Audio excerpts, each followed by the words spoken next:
Hello everyone, it is Memorial Day weekend and I thought I would take a few minutes to give you a quick tour of our yard, see what's going on here, and encourage everybody else to show what they've done recently or what projects they have going. So I don't really know where to start, but I'll start over here, our hose bib area. We laid these old stones down that we had taken from where our clothesline is. Let's see, we got rid of that stone last year, cleaned it all off, moved a bunch of it over here by this crabapple tree, and I laid a bunch down here. Haven't put in sand. Project that I need to take care of. I've got some edging here that I'll put down, put some sand down, and create a pathway, or a more permanent pathway, for our hose. Our feather reed grass are doing great. These are probably the best kind of drought resistant, high temperature tolerant plants that we have. We bought these 2 years ago. Haven't cut them during the winter. I know a lot of people like to cut them down. I just like to let them go. They look really nice actually during the winter, as long as you don't get too much snow, which we have not had a problem with the past 2 winters. Been very dry, and they are now thriving. Our obelisk beech are growing quite nicely. The first year they didn't do too well. They really suffered with the late afternoon heat. We've increased the watering a little bit, and they have also kind of established, and now they're growing almost to the roof line, which is quite nice. Hopefully in 5-6 more years. I know we're gonna have problems. These are a little close to the house, but they were meant to help shade the house. Some more feather reed grasses that we planted 2 years ago. Really doing well. It is interesting to notice this one kind of stunted by the lilac bush. The lilac flowered, and the flowers didn't last too long. It gets a lot of shade over here, so it would probably do a little bit better in full sun. We cut it away a couple years ago when we had our windows replaced out here, and it's doing okay. And this crabapple seems to be doing great too. It doesn't get the most water. I will water it by hand. I did this spring take my drip tube and put on a second emitter. You can do this with a drip tube because of course the pressure is higher in the tube here. This is what is your regulator. This is I believe it's 1 gallon per hour regulator. And so I just forked it. So now it gets a little bit more water. So this was our project last year that hasn't quite been finished. We're gonna put some artificial turf down here under the clothesline. I've been using the clothesline a lot. Really like it. Brandy did the brickwork in here, and we laid the border for a clothesline area up over here. And for some reason, I think we're just lazy, and we were maybe waiting to try to get a long enough piece of wood, a 12-foot piece of redwood, and then just finally this summer, or I guess this spring, not quite summer yet, broke down and got a 8-foot and then a 4-foot. This is Benny Sandbox that we did this year. Pretty easy design. Just a 2x6 squared, and it's 6 foot by 6 foot. So cut the ends off. We got it in, and I thought, oh, I should put something around the edge. So these are just manufactured, I don't call them manufactured stone. They actually look pretty nice. They look more natural here in the ground than they do in the store. When you buy them, you kind of notice the little nubs here. If I can zoom in there, you can sort of see where you can see some of the concrete, but it doesn't look too bad. And it's been a banner year for our neighbor's trees, you can see. And we've got all these seeds which have fallen down. This is just a wild growing aspen. The one on our side only goes up about 5 feet, and then the neighbor's one that's growing over is kind of taking it over, but it's nice. It provides some nice shade. So one of the things I've been wanting to do for a couple of years was run drip lines. You can manipulate the sprinklers so they hit some of these fruit trees, but I put in a valve box back here on the southeast corner of our lot and ran drip line along these 2 peach trees. This is a cottonwood that's grown up. It popped up last year. I left it. There's 1, 2, 3, maybe 4 kind of sprouts in there. We'll let them go this year and then see which one does the best, and I'll probably take out the others. If it does anything as good as this one here, which last year, believe it or not, was about that size, about this time. It grew up about to 8 feet I'd say, during the year.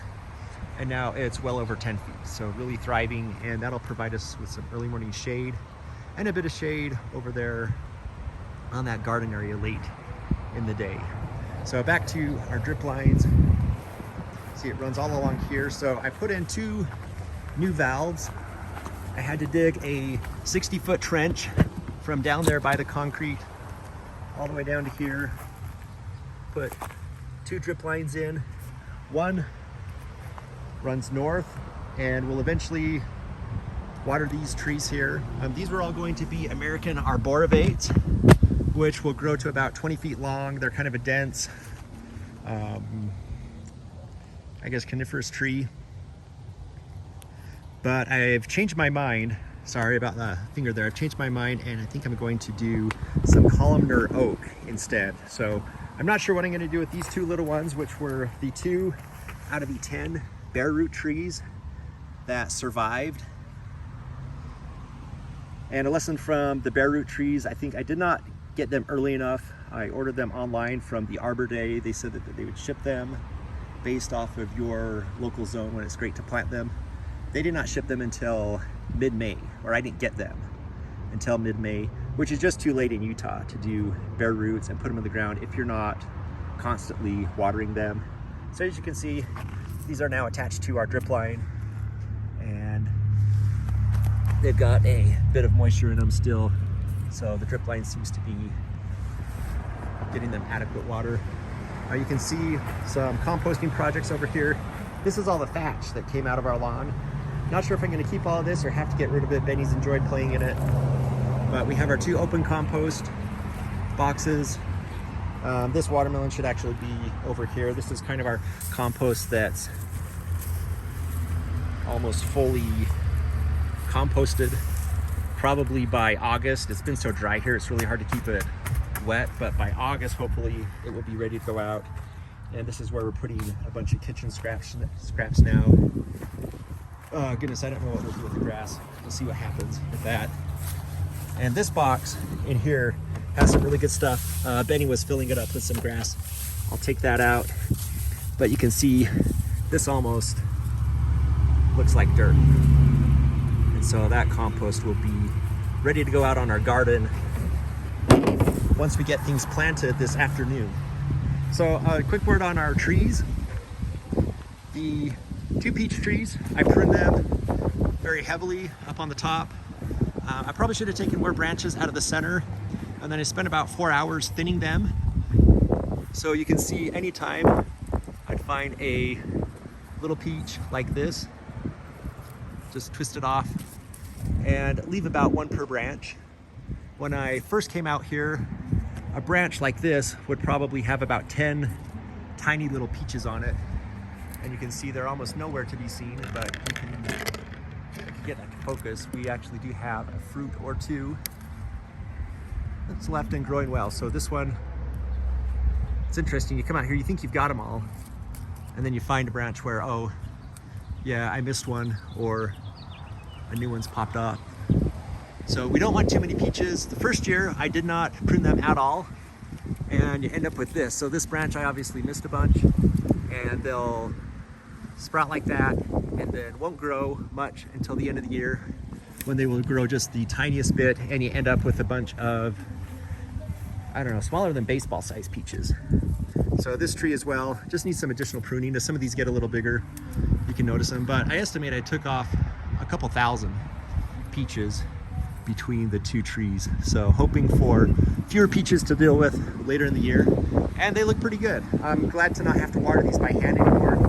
Ran just a couple little small drip lines down in here. These also, again, get some water from the sprinklers, but we're really looking to try to keep the drip lines providing most of the water along here. So our plans, oh yeah, 1 more tree here in the center. This is a red oak.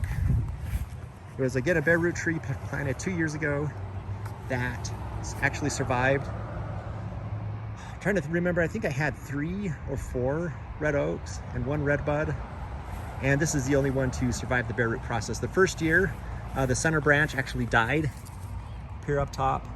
Last year, it's sent out this thing, which I guess will become the main branch.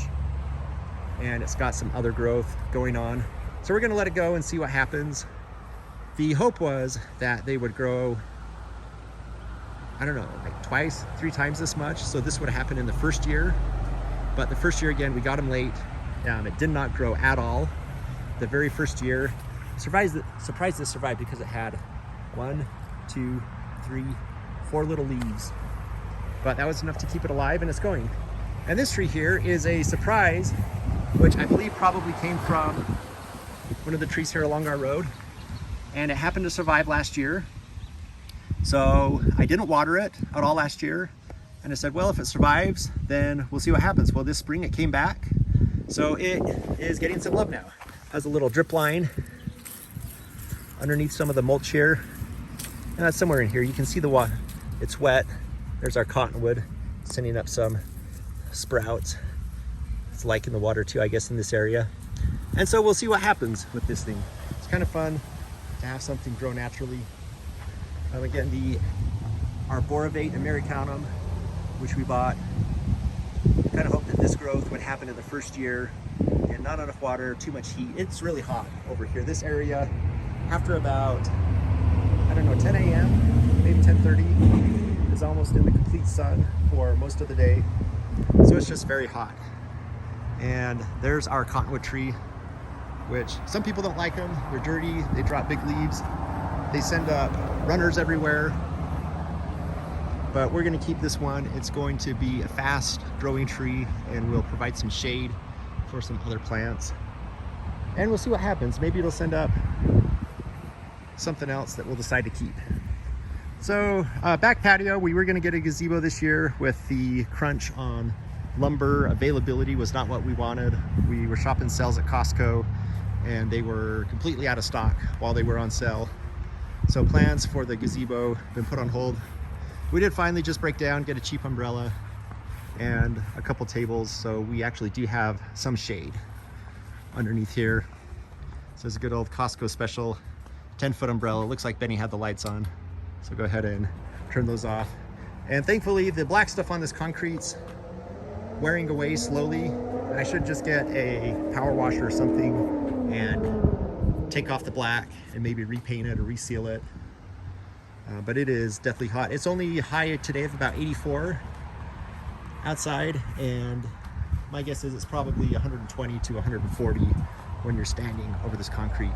So I have my shade up this year. I did a bigger shade for this obelisk beech, which has, you probably can't tell from the video, but it is probably a good foot to foot and a half shorter than the other two. It was the exact same size as the other two when we planted it, but it has done really poorly. It gets sun pretty much from the time the sun comes up until the sun goes down. It does get some shade very, very, very late in the evening. So I put this up. It's 8 feet tall, pounded into the ground probably a foot, so it's only 7 feet. I probably should have done 12 foot to really get the top there some shade, but hopefully that gives it some shade here in the high afternoon. And it's also getting a little more water with some adjustment on some of the drip lines, so hopefully it'll do a little bit better this year. Got our, I don't even know what kind of plants these are. These were leftovers from the people who we bought the place from. These were transplanted, and these are a drought-resistant plant. This one's been infected with aphids, but there's all these ladybugs on here that are eating them. You probably can't catch them on the video, but when I do this, a bunch of the little bugs go flying up. And I do have to water these by hand, but thankfully not too often.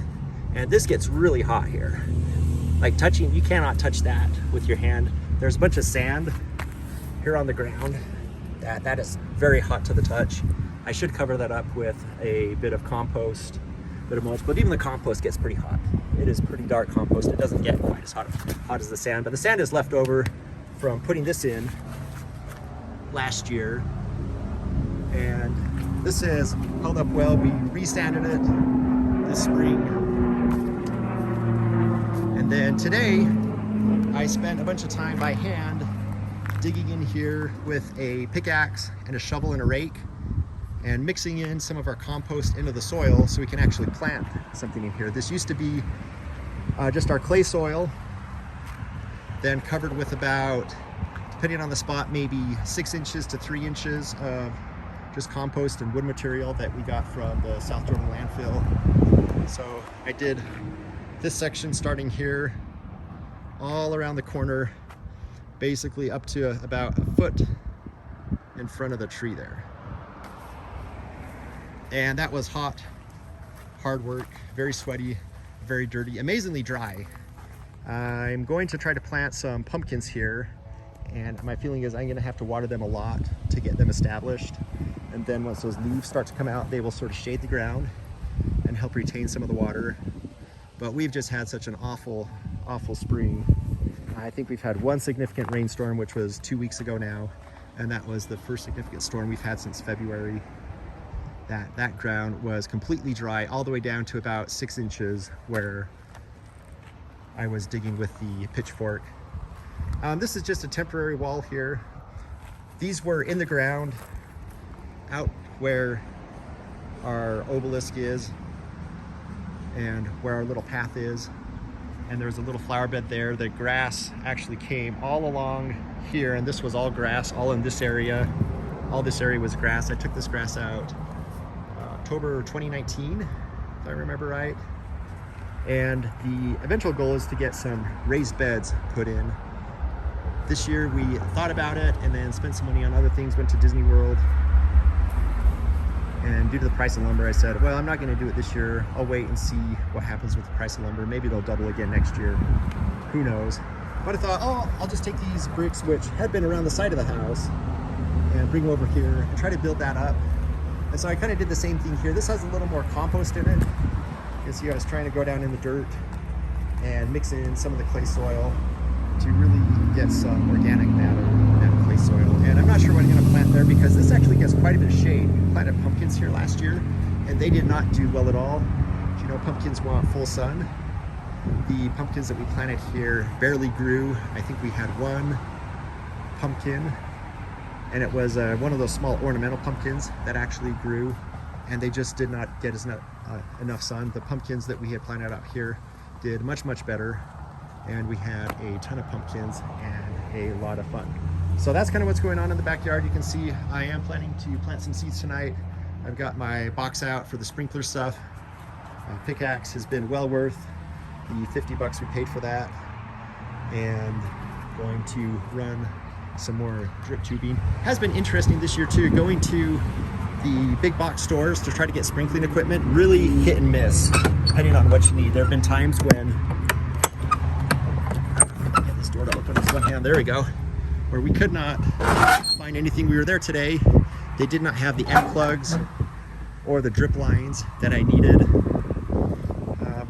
So this area over here, I used to have everything from this corner here on the north of our lot all the way down to where those tiny little trees are on one drip line. So it was one sprinkler station and it was watering everything. I think that was a little too much for it. It is all on the same valve, or it was before, but they were the sprayer heads. And with the drip lines, our pine trees have done okay. I think they have roots that are well established, but these feathery grasses that we planted here, along with some lavender, did not do as well. I've got to come out and I've got to change some of these. So right now, the emitter hose that I have here, this is a ½ gallon, and it's just not enough for this lavender. I've got to splice that and probably put on 2 more, and I can dig down in here. Here's some paint that comes off of this old fence here, but this ground is pretty dry. It's wet right here, but everywhere else around this plant is pretty dry. I've got to get these some more water. This looks like a Japanese maple, again left by the other people. I don't know exactly what it's called. It's done okay. Again, I need to splice the hose, give it a little more water. When I did this, I didn't replace the valve with a drip line valve. I just used the existing valve and then replaced the heads with these Rainbird drip emitters. So each one of these has a pressure regulator in it. As you can see, it has 6 different spots where you can run hoses to. So that limits you a little bit until course I thought, hey, well, why not just splice the hose up there, and the pressure is fine where you can run two 1 gallon per hour, 2 gallon per hour emitters off of one hose. I do have a couple spare ones here. I should probably put a few more here in these trees.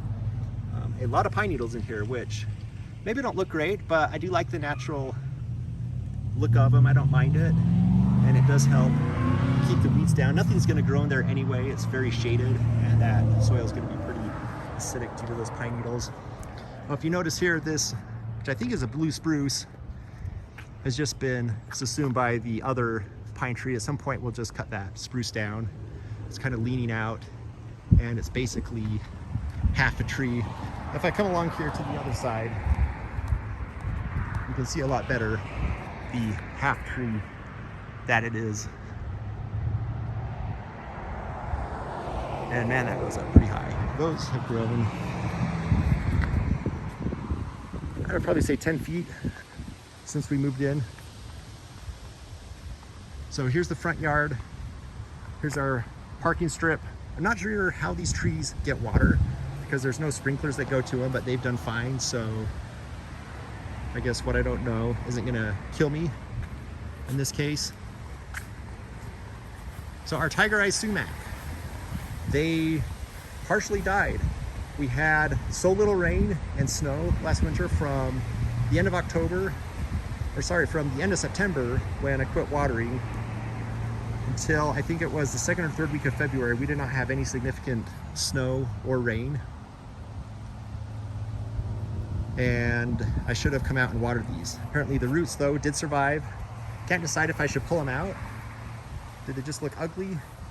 Or is it kind of cool now? You got these gnarly old branches coming up here. We could return them to the store. They're under a 5-year warranty. And then we went out and bought some petunias today. Threw some of those in the ground. These will hopefully do well. They get a lot of sun early in the morning. Probably 8 to 12 hours of sun. Maybe not 12 hours of sun. What time is it now? Maybe, yeah, about 8 hours of sun. And then in our shady area, so our burning bushes are doing well.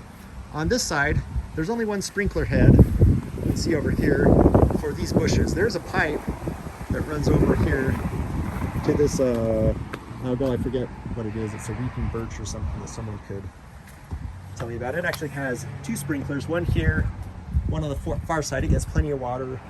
We moved these pots over. They used to be just over here randomly, and these are just columbines that have seeded themselves in these pots. Benny wanted to pick out a plant today, so he picked out a geranium. I'm not sure if that'll be the final resting place of the geranium. We might find another spot for it, but this is really nice. Our ivy does really well here without a lot of water. This burning bush does not get quite as much water, so I will put the sprinkler on that. And as you can see, this one here, I did trim him back last year. I didn't trim him again this spring, but they are doing quite well. So another plant that was here when we moved in, again, don't know the name, but we did plant some hostas. So these we got from Costco, and they were basically one single leaf when we got them. The way they were planted and how they did at first, I did not think that they were going to survive, but they are actually thriving. I did put down a bunch of slug and snail bait because we do have a lot of slugs around here. And let's see, there's 1, 2, 3 over there, 4, 5, 6, 7, 8, and they are all doing pretty well. You can see our cottonwood. You can come out daily and pick up these little shoots that the cottonwood sends out. So I'd have to have Brandy out here to tell you the names of this little vine, but she planted 5 of these and moved the rocks around, so we now have a rock garden. And those should grow to about 2 to 4 feet each. Here's our other tiger eye sumac. Now this one doesn't do as well because it's in too much shade. When I planted it, I guess the apple tree maybe wasn't quite as big, or I thought, oh, it is gonna get a lot of afternoon sun, it'll do okay. But you see, it got more water you know, is in a cooler place, so it didn't dry out as much during the winter, and it's doing okay. It just doesn't grow quite as well because it does not get enough sun. There's our smoky bush, which is supposed to be a dark red. I think again it gets a little too much shade. If you look at these leaves out here on the west side, which do get a lot of sun, bright red. The stuff in here, too green. It needs to be in full sun. And the same with these tiger eye sumac. These are a dark red, or kind of a yellow. Once these kind of mature and develop, they will be a much deeper kind of orangish reddish color. So I was kind of surprised with a lot of these plants that we planted at Costco. They were very small. I got them in the ground and watered them every day, and they've actually taken off. This is some of the better soil in our yard, where especially the center planter, I've worked a lot of compost into here. This has had a lot of compost. These are some columbines that Brandy, I think she seeded some of these last year. They've done well. We have a lone aspen tree here next to our huge cottonwood, which thank goodness for this cottonwood because it provides all the shade for our yard, which keeps it alive. And we planted a couple of ferns back here. Now the ferns looked very sorry when we first began, and there's actually a couple coming up. I was very surprised to see that any of these ferns survived. It took them, I don't know, I'd say at least 2 weeks before we saw any growth on those ferns. And now I'm gonna clean out some of this trash here. There's a lot of trash that just gets left here behind the fence. It's too much work to come out and clean out a leaf every time. So I think that's about it for the yard. Oh yeah, so we did dethatch our lawn last week. This area out here, again, it got very dry, especially in October, November, December, January, and it was so brown. It has come back. We've given it fertilizer a couple times, and it's actually looking pretty good. This is looking more brown than the rest of the lawn. But I think the dethatching, the aerating helped this year, and thankfully it survived. We're gonna have high water bills. We are on culinary water, and it feels a little silly to be putting your drinking water on your lawn, but that's our only option. And due to no rain, that's pretty much what we're left with. So I'm interested to see what everybody else is doing in their yards. Give us a tour. Talk to you later.